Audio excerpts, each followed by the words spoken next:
Qué bueno ver las caras y debo decir que tenemos recuerdos muy lindos de nuestra experiencia entre ustedes el año pasado. Fue un tiempo muy especial, una gran bendición y también hoy día es una bendición poder participar con ustedes. Es interesante cuánto añoramos vernos en persona, ¿no? Yo no sé cómo es la cuarentena entre ustedes, pero aquí en nuestra iglesia por lo menos no hay servicio tampoco. Y bueno, no debemos salir mucho, no debemos evitar contacto social con las personas en cuanto que sea posible. Y bueno, uno piensa, eso no es para tanto, pero pasando las semanas, uno se da cuenta que realmente hay algo en el ser humano que desea estar cerca de otras personas y familiares y seres queridos y los hermanos de la iglesia. Así que estamos en un tiempo difícil, complicado. Es una crisis grande mundialmente y también nos trae ansiedad, nos trae confusión. Y hoy día quisiera compartir algunas reflexiones, quizá para dar un enfoque bíblico de lo que está pasando, una pequeña parte de un enfoque bíblico, pero creo que tenemos que poner los lentes bíblicos para ver todo lo que observamos y eso incluye la crisis, la pandemia que estamos viviendo ahora. Dios no está alejado de esto, no es una sorpresa para Él. Él es soberano y Él sabe lo que está haciendo con esto. Así que me gustaría compartir un poco algunas reflexiones para ayudarnos a enfrentar esto, ¿no? Escuché de un hombre que pasó 40 años en la cárcel e incluso en confinamiento solitario, en una pequeña celda. Pueden imaginar 40 años en una pequeña celda. Si nos cuesta quedarnos en la casa, cuánto más difícil sería en una pequeña celda durante 40 años. Y le han preguntado cómo sobrevivió, cómo enfrentó esto psicológicamente. Él dijo, bueno, lo único que era que tenía que pensar en lo que estaba afuera, tenía que poner su mente afuera y no concentrarse en lo que estaba dentro. Entonces hoy día me gustaría que hiciéramos eso. Lo que está afuera es Dios y está fuera del universo, controlando el universo.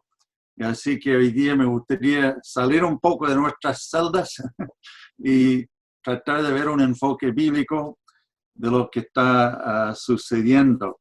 Y un pasaje que me ha llegado bastante en este tiempo es Jeremías capítulo 30, versículos 5 al 7. Jeremías 30, del 5 al 7.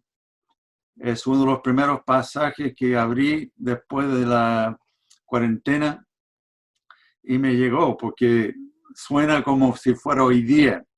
Jeremías 30, 5 al 7. Porque así dice el Señor, he oído voces de terror, de pánico y no de paz. Preguntad ahora y ved si da a luz el varón, porque ¿por qué veo a todos los hombres con las manos sobre sus lomos como mujeres de parto y que se han puesto pálidos todos los rostros? Ay, porque grande es aquel día, no hay otro semejante a él. Es tiempo de angustia para Jacob, mas de ella será librado. ¿No les suena como actual las palabras que usa para describir el tiempo? Pálidos como una enfermedad, angustia, temblor, temor, no hay paz, no hay nada semejante, angustia. pero fíjense en la última frase. Angustia para Jacob, más de ella será librado. Y creo que eso es el enfoque fundamental para interpretar todo lo que nos sucede, porque hay un ciclo bíblico repetido, repetido, repetido, y eso es sufrimiento y salvación, exilio y liberación, esclavitud y liberación, siempre sufrimiento, pero después del sufrimiento viene la liberación y la salvación. Así que para animarnos tenemos que recordar eso. Estamos en un tiempo de sufrimiento, pero vendrá la liberación, vendrá la salvación, algo que Dios está haciendo con esto. Y quisiera plantear 3 puntos como un argumento teológico, bíblico, para nuestras reflexiones hoy. El primer punto es que esta crisis es muy grande y es muy mala. Es muy grande, es muy mala. Segundo punto va a ser, Dios es más grande y Él convierte el mal en el bien. Entonces la conclusión, el tercer punto, es que tenemos fundamento bíblico para saber y esperar que Dios va a convertir esto en algo grande y bueno, ¿verdad? Es malo, grande y malo, pero Dios convierte el mal en el bien, así que Él va a convertir esto en algo grande, pero en algo grande y bueno. Eso es mi argumento teológico. Entonces, el primer punto es que esto es algo grande y malo. Yo me atrevo a decir que en mi vida, pensando en el mundo entero, no he visto otra crisis más grande que esto. Yo sé que en tiempos pasados hubo plagas y guerras.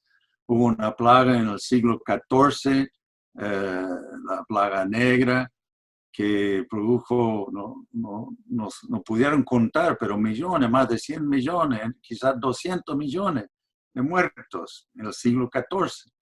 Y por supuesto las guerras mundiales también han muerto millones de personas. Así que no puedo comparar esto con tragedias como esas. Pero en mi vida no he visto nada peor.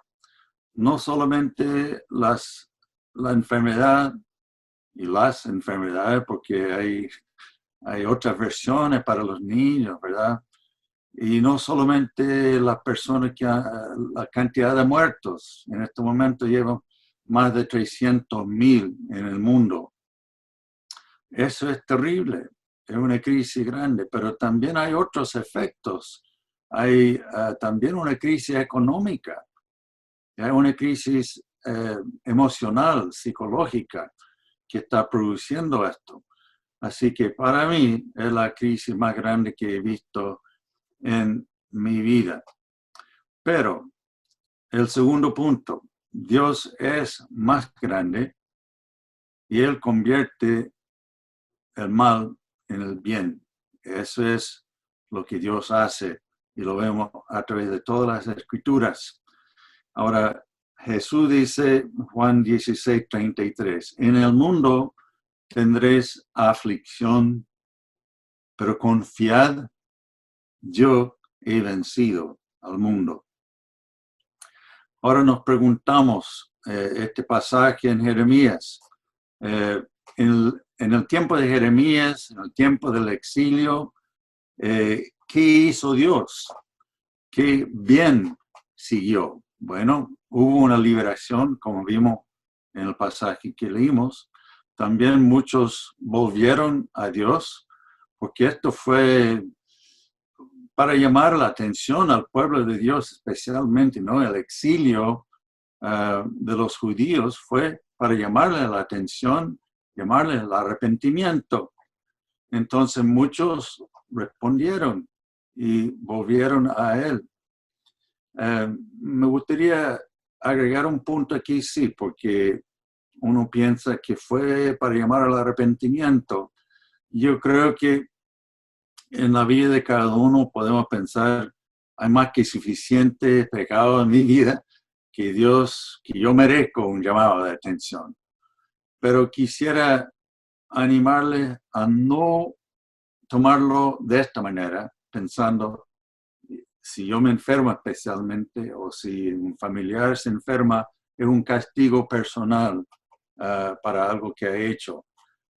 Según la Biblia tenemos los casos de Job, tenemos el caso de Jesús mismo, de Pablo, el ciego. No debemos interpretarlo así. Más bien pensar en globalmente, Dios está llamando al arrepentimiento y el llamado de Dios es especialmente para su pueblo. Así que pensemos en grande y no solamente en mí mismo. Entonces, ¿qué hizo Dios con el exilio? Muchos volvieron a Él, pero hay otras cosas que quizás no vamos a pensar al principio. Piensen en esto, por ejemplo, que los judíos, el pueblo de Dios, aprendió a vivir bajo gobernantes paganos en el extranjero. También construyeron sinagogas por todo el Mediterráneo. Entonces, ven cómo eso fue parte del plan de Dios para después extender su reino en todo el mundo. Tiene sentido, ¿no? Entonces, el exilio les preparó para vivir en otros países bajo gobiernos extranjeros, paganos incluso, y también para extender el reino en todo el mundo. Y eso es lo que estamos viviendo ahora. Dios nos ha mandado, nos ha dispersado por todo el mundo. Vivimos bajo gobiernos no exactamente cristianos muchas veces y hemos tenido que aprender a vivir así. Y Dios utilizó el exilio para cumplir ese plan de la extensión de su reino. Es un solo ejemplo. Pensemos en otros. ¿Qué pasó con José, que fue llevado como esclavo a Egipto, ¿no? Y él sabe, después cuenta a sus hermanos que lo trataron mal. Se encuentra con ellos y dice, ustedes quisieron mal conmigo, pero Dios lo encaminó para bien. ¿Por qué? Porque hubo un hambre y él fue el instrumento de Dios para amontonar trigo y comida que podía salvar a muchas personas después. Dios tenía un plan con esa tragedia y esa injusticia que le hicieron a José. ¿Recuerdan el ejemplo de Pablo con el aguijón en la carne? Y él decía que rogó a Dios 3 veces, rogó. Y la respuesta de Dios, ¿qué fue? Bástate mi gracia. Entonces la respuesta de Pablo, bueno, Dios sabe, me basta su gracia y lo que he visto, dice Pablo, en mi debilidad, el poder de Dios se manifiesta en mi vida.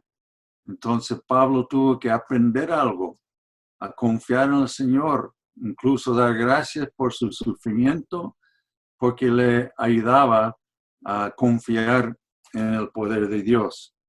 El versículo clave para entender esto es Romanos 8:28, que Pablo nos enseña, Dios nos enseña a través de Pablo, que todas las cosas nos ayudan a bien. Para los que amamos al Señor, para los cristianos, sabemos que todo lo que nos sucede, Dios lo encamina para nuestro bien.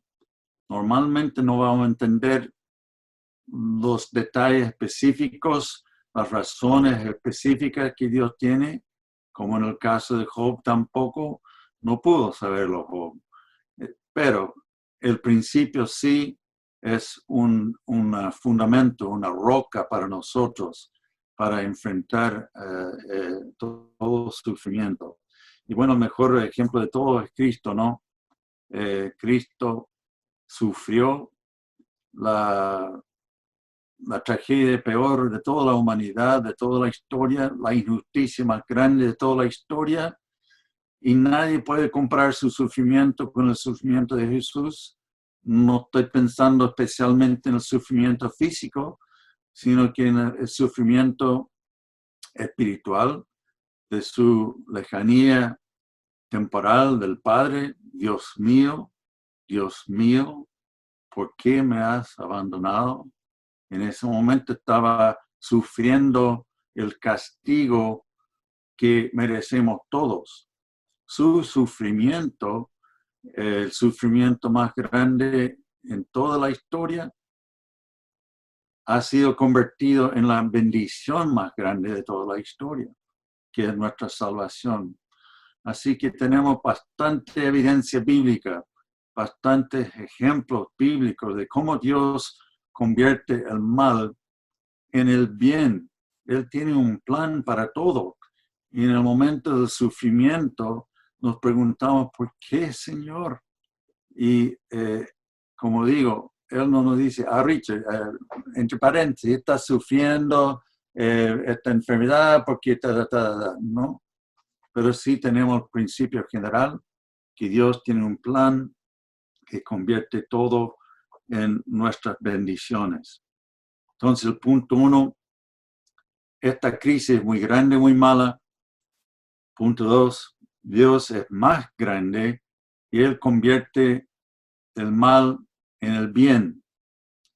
Y el tercer punto, Dios va a convertir esto en algo muy grande y muy bueno.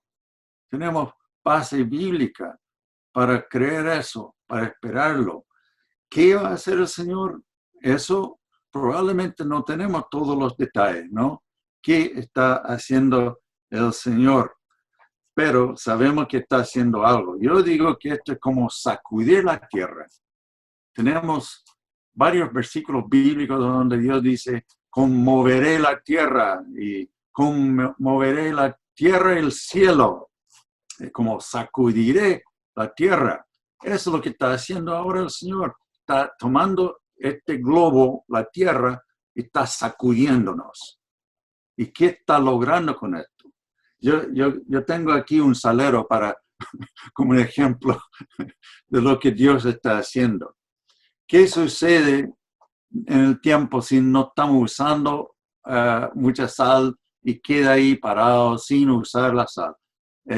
Se pone húmedo, ¿no? Se pone duro, y después no sale. ¿Le ha pasado alguna vez? No sale. ¿Qué hace cuando no sale la sal? Sacudes.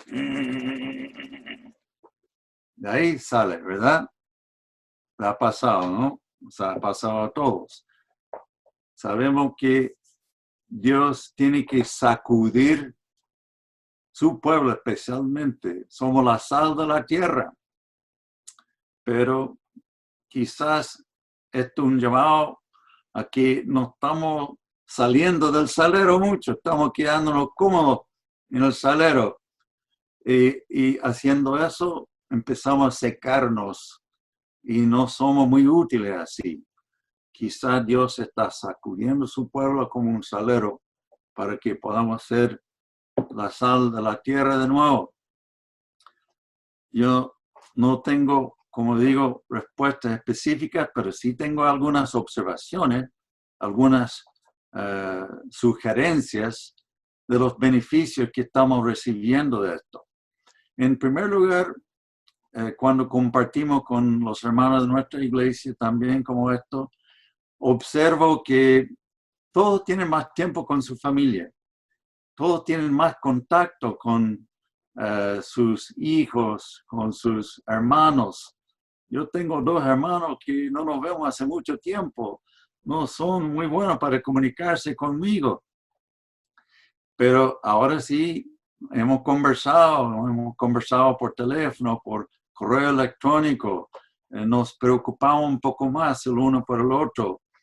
Y tengo otros amigos que dicen, bueno, estamos en la casa, nunca he tenido tanto tiempo con mis hijos y estoy conociéndolos como nunca. Así que es uno de los beneficios ejercicio que yo veo. Dios está ajustando un poco los valores de la familia. ¿Por qué? Porque estamos tan apurados, tan enfrascados en nuestro trabajo. Yo reconozco que es un problema que yo tengo también. Entonces nos enfrascamos, nos encerramos en el trabajo y no damos el tiempo que corresponde a la familia, a la esposa, a los hijos. Dios está ajustando los valores de la familia. Creo que Dios está ajustando los valores de la economía mundial también, porque después de toda esta crisis de la enfermedad, vamos a enfrentar una crisis seria, ya estamos enfrentándola, una crisis económica. ¿Qué está haciendo Dios? No sé cómo va a terminar esto, pero sí yo puedo imaginar por qué está sacudiendo esto, porque hay mucha injusticia, hay mucho materialismo, los valores del mundo tienden a ser muy superficiales, de cosa material, el dinero. Tendemos a confiar en el dinero, confiar en cosas materiales.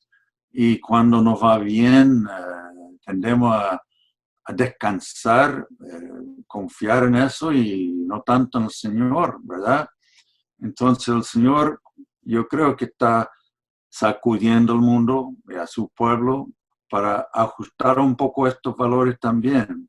No confíen en sus riquezas, no confíen en su trabajo, no confíen en eso y no pongan tanto valor en las cosas materiales.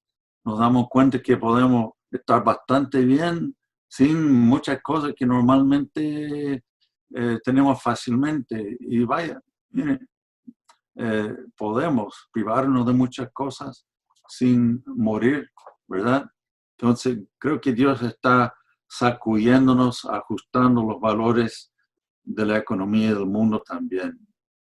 Y en tercer lugar, creo que está ajustando, haciendo un ajuste espiritual. Y esto es lo más importante de todos los ajustes. ¿Por qué? Porque, de nuevo, estamos un poco mal espiritualmente en el mundo. La iglesia, ¿cómo está mundialmente? Yo sé que está creciendo, pero también sé que hay problemitas. Y también yo sé que estamos un poco flojos como iglesia también. Tendemos a ser muy independientes, autosuficientes. Y eso va con la economía si no va bien. La autosuficiencia y nos tendemos a alejar un poco del Señor. No lo necesitamos. Entonces, ¿qué pasa ahora? Sabemos que necesitamos al Señor. Sabemos muy bien. No sé de ustedes, pero cada vez que siento un poco de frío o un poco de... pienso que me está dando una fiebre, y yo pienso, me va a tocar a mí, ¿cómo estoy? ¿Y cómo me va a pasar con esto? Gracias al Señor estamos bien, nuestra familia todavía, pero te hace orar más, ¿no? Te hace depender más del Señor.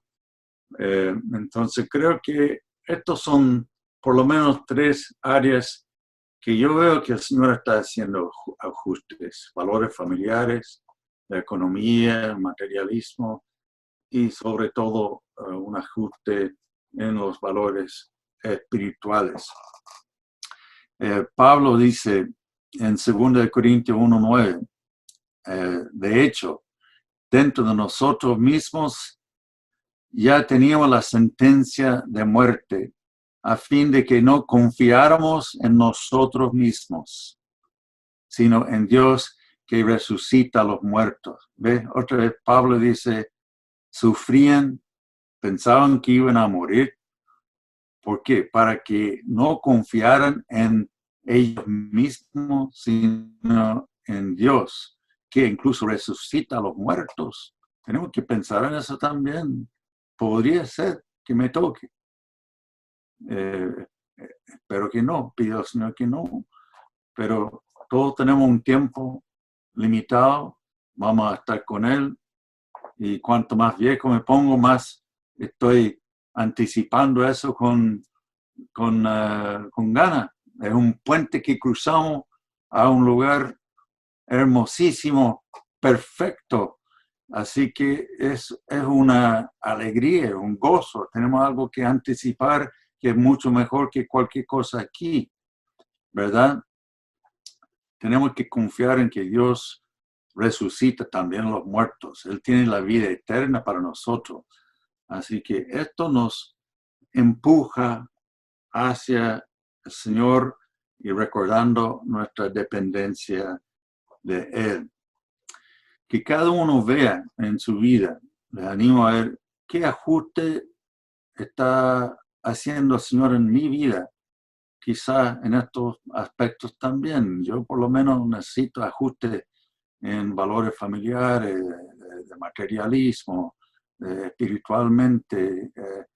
Pero ¿qué ajuste está haciendo el Señor en tu vida? Que cada uno reflexione un poco, que vea eso, que haga los ajustes que el Señor desea que hagas. También quiero terminar hoy día animándoles a confiar en el Señor, que abramos los ojos como el siervo de Eliseo, ¿no? Eliseo tenían enemigos alrededor y el siervo de Eliseo tenía miedo. Y Eliseo pidió al Señor, abre sus ojos. Y cuando el Señor abrió sus ojos, veía muchos ángeles también que estaban peleando para defenderlo a ellos. Abramos nuestros ojos, no nos encerremos en nuestra celda mirando los problemas, mirando a mí mismo.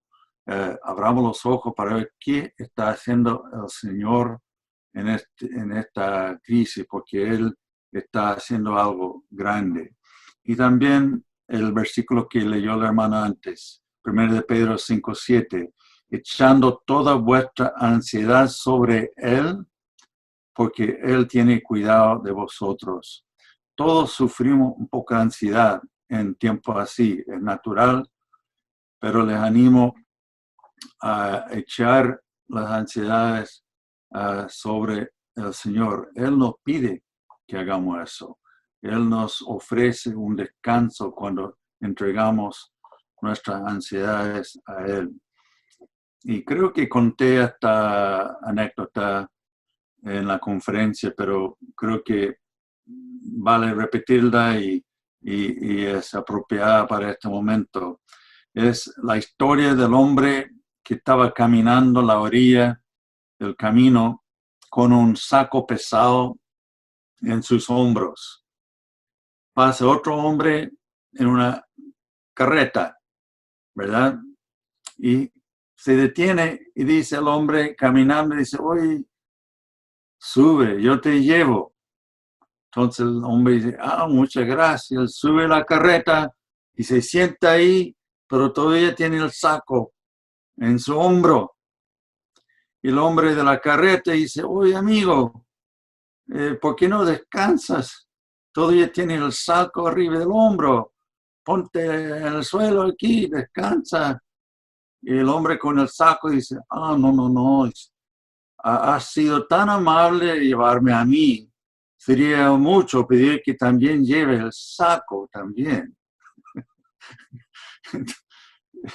Y lo cómico que ya estaba llevando el saco. No era ninguna ventaja para la carreta tenerla arriba del hombro, ¿verdad? Y eso es lo que pasa en nuestra vida cristiana. El Señor nos ha dicho, sube la carreta, yo te salvo. Subimos la carreta de Jesús cuando entregamos nuestra vida a Él, ¿no?